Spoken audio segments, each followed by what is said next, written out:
So the black divine is the omnipotent. It is the primordial waters. It's the pre-creation. It's space without the stars. It's thoughtlessness.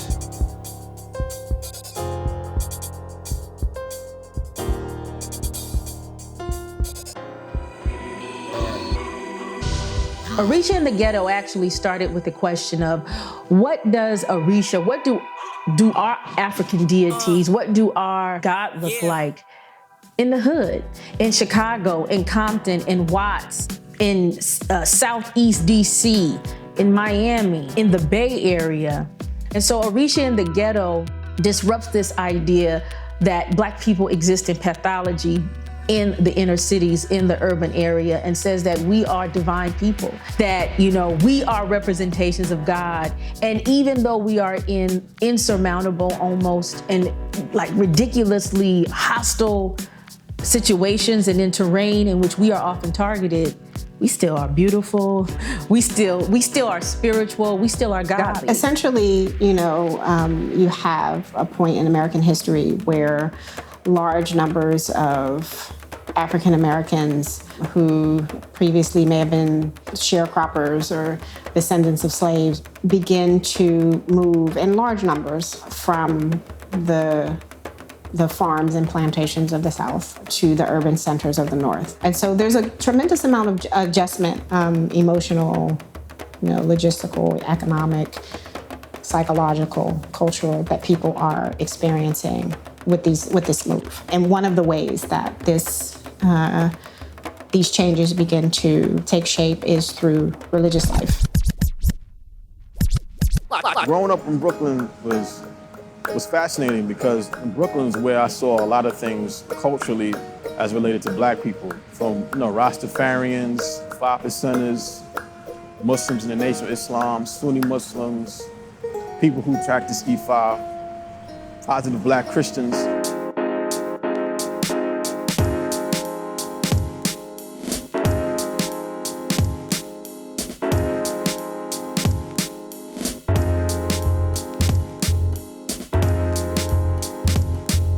So let me tell you, when did I become aware of African traditional religion or Africans being connected to God, or Africans having a connection to God before Christianity? I had studied for a long time Spanish, and it was like Spanish culture, Spanish people, Spain, South America. But then I discovered, oh, there are these Olmecs that look like Black people, and they were in Mexico first. And then we have Greek gods. We talk about Zeus, and we talk about Hercules, and we talk about all these gods that people had in Europe. And we don't really practice that anymore, but it's okay and we accept it. But we can't even talk about these gods over here that are very similar and that kind of are overlap with the Catholic Church. These Black people in different spaces. And then I realized you really can't get away from Black people. We're everywhere.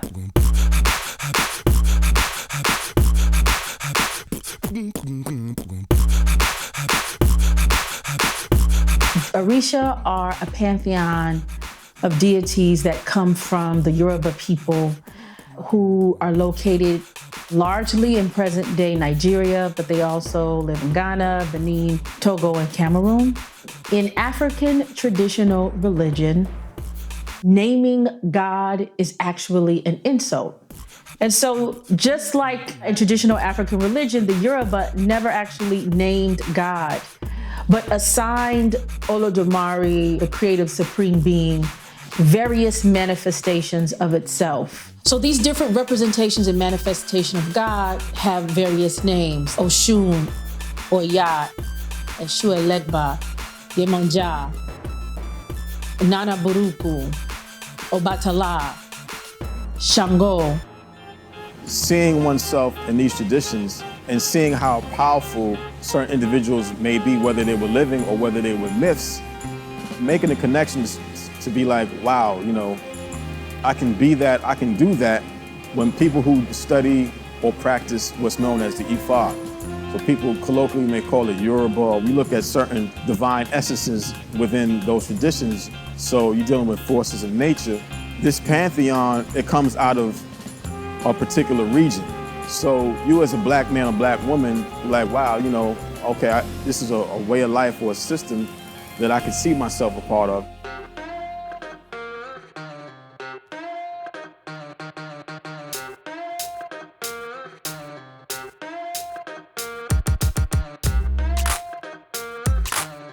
I could go to archaeology magazine and they're always in Europe or South America or Antarctica finding and digging up something, but no one's in Africa. And you see that all of these things still come from Africa. There was a time when people could not evidence who they were culturally. So as an African, it was very difficult for you to speak your language, to dress in your traditional clothing, to practice traditional religion, to do things that were culturally understood as being African. Like the origin point is the slave trade. And so before that, you were nobody, but you became somebody because white people discovered you and brutalized you and brought your ancestors here. Because of the disruption, everything that we brought with us underwent a serious assault. And so it didn't come out on the other end the way that we started with it. With the knowledge that a part of the religious heritage that came with the enslaved across the Atlantic is Islam. And so our identity predates, you know, any identity that white people gave us. Africans got their freedom and they started their own churches. The churches over here were Methodist churches, but then they became African Methodists. They still picked up some of the traditions of the white slave owners from the Methodist church, but then it became the African Methodist church because they wouldn't allow them to go into those white churches. So they created their own. 1, 2, 3, 4, 5, 6, 7, 8, 9, 10. When you live in a construct, in a context that is not your own, you want to be a part, you want to belong. It is human nature to want to be a part of a society. So you take up their dress, you take up their practice because it just makes things easier. So, okay, fine. Your religion, if all things being equal and we're equal, I'll take on your religion and your religion can kind of look like my religion. Okay, fine. But when shit ain't equal, when things are not equal, when shit ain't working, I gotta get down to the get down. You have power through government, through wealth, through money, through legislation that I don't have and I don't have access to and I cannot gain access to. So I have to reach down to my power, which is spiritual, which is a deeper, longer, stronger tradition than yours.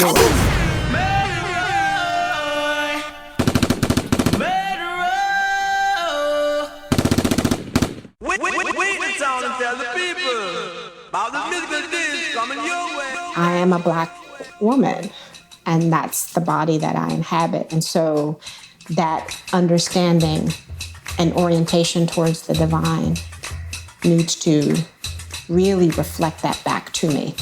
And that, however that looks in terms of the mechanisms that you use to get there. And like fundamentally, at the end of the day, I need to be able to raise my hands in prayer, engage in devotional acts of whatever sort, and know that God sees me, my Blackness, and loves it, and that it's beautiful, and that it's worthy, and that it's valuable, and it's unique.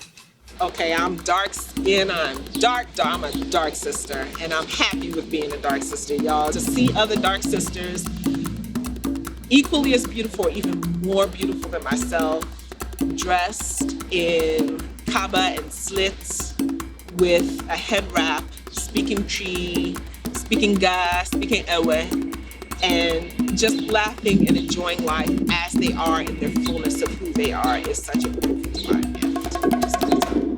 I do not start my day without prayer. The first thing I do when I get up in the morning, when my feet hit the ground, thank you that my feet are on this ground. You didn't have to do it, but you did. You woke me up. You didn't have to do it, but you did. I thank you for everything you've done for me and my family. Roof off our head, clothes on our back, food on our table. None of it is, to me, none of it would be possible without him in my life.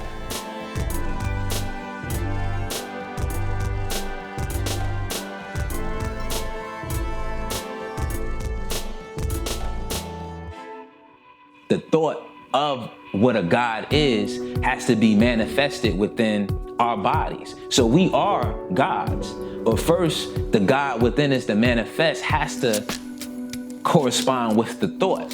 Growing up, my father had this saying, and he still says it to this day. It goes something like this. You know, my father's an excellent storyteller. I'm a black man. Had a black mama, had a black daddy. Have black sisters, have black brothers, have a black wife, have black kids, have a black God, live in a black community. I came from a black hole, and a black hole I shall return. That's black divinity to me.